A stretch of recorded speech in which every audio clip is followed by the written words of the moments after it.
美国人没有去帮乌克兰打仗，北约也没有帮乌克兰打仗，他们只是不断地给乌克兰武器，让你打1年、2年、3年、4年，死的人是乌克兰，毁掉的是乌克兰。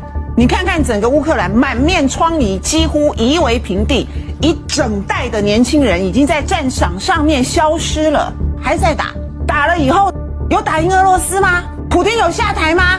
俄罗斯有垮台吗？美国带着全世界向俄罗斯祭出最严厉、史上最恐怖的制裁，经济制裁，俄罗斯经济有垮吗？那难道台湾要变成第2个乌克兰？台湾有比乌克兰土地更广大、人口更众多吗？中国大陆的经济实力比俄罗斯小吗？中国大陆的军事实力比俄罗斯弱吗？中国大陆的统治政权比普丁更加脆弱动摇吗？台湾要成为乌克兰吗？ I think both Americans and Taiwanese have the wrong idea about the kind of deal they have. The United States expect the Taiwanese to be the Asiatic Ukrainians. When the war in Ukraine began, a lot of the pro-independence Taiwanese people will say, yeah, we're like Ukraine. They would be drawing all these parallels to Ukraine. As the war wore on and more Ukrainians started dying, and they stopped making that argument. What's funny to me is the Americans I meet never stop making that argument. They will say things like, look how well Ukraine is fighting. Of course, Taiwan can do the same. And I'm like, well, Ukraine doesn't seem like a great place right now. Ukraine seems actually kind of broken, and it's losing a lot of people. It's never going to be the same again. Why would I want that to happen to Taiwan? And they will say to me, but you don't understand. They killed so many Russians. And I'm like, why would that make a difference to me? Why would I want Taiwan to be wrecked and broken and just to kill a bunch of Chinese people? That's objectively a crazy thing to say. They expect Taiwan to be their foot soldier. You can read the whole interview with Angelica Ong now on our website, spectreaffairs.com. 不是为了一党之私，我们今天来是因为我们有历史的责任，我们今天来是因为不能够让台湾、台海沦为战场，所以我们打头阵，路开始走了，后面只会越来越平坦，越来越宽广。所以如同我那天在洋山港所说的，欢迎所有的人的加入，可能会比我做的更成功、更精彩，我们乐见如此。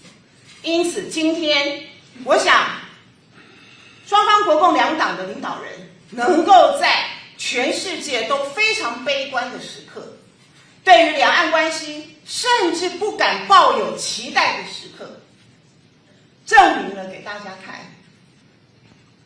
其实没有大家想的这么困难。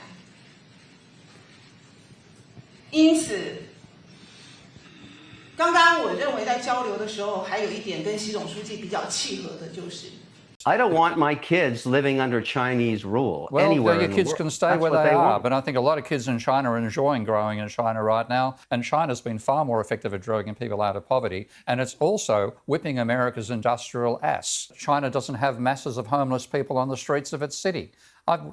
I've walked through Chinese and American cities, and I tell you which ones I find more comfortable. It's the Chinese, because I don't have to step over a homeless person every 5 metres. I lived in a fourth tier city for some time, only 4 million people, quite small by Chinese standards. And I spent about a month or two playing tennis with people there, going to have meals at local Chinese restaurants. There's a high quality of life. $12 billion is a lot of weapons, but when you look at the odds, China's a very, very powerful, big country. That's a very small island.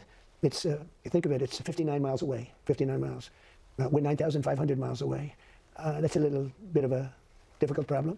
With all of that being said, if you look at the history of Taiwan, Taiwan was developed because we had presidents that didn't know what the hell they were doing, because if they would have put tariffs on chips coming in, they would have never left. Everything was about Intel, and everything was about our chip companies. They stole our chip industry. So I've said that for years. I said, for years they stole our chip. If we would have had one of our presidents just say, we're going to put 100% chip. You can leave, you can build in Taiwan, but you sell it back into the United States. We're going to put 100% or 200% tariff.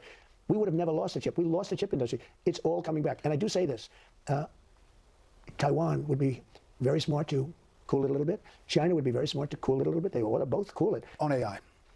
This tank is being attacked by an anti-tank missile right now. The obvious target is the front, but that is also heavily protected. Modern armored vehicles can combine base armor with explosive reactive armor. A direct attack must first survive those outer protective layers before reaching the hull. One historical upgrade made the missile hit harder, a full-caliber 6-inch warhead, plus a redesigned motor with 30% more total impulse. That larger warhead proved the direct attack missile. But armor changed too. Explosive reactive armor created a new threat that raw warhead size alone did not solve. The reactive layer could interfere with the incoming shaped charge attack. So the Nexus design needed to defeat the reactive layer before the main warhead arrived. The first key shift was a tandem attack. A small precursor charge triggers the reactive armor first, clearing the way for the main warhead. Now the main warhead reaches the base armor after the outer reactive layer has already fired.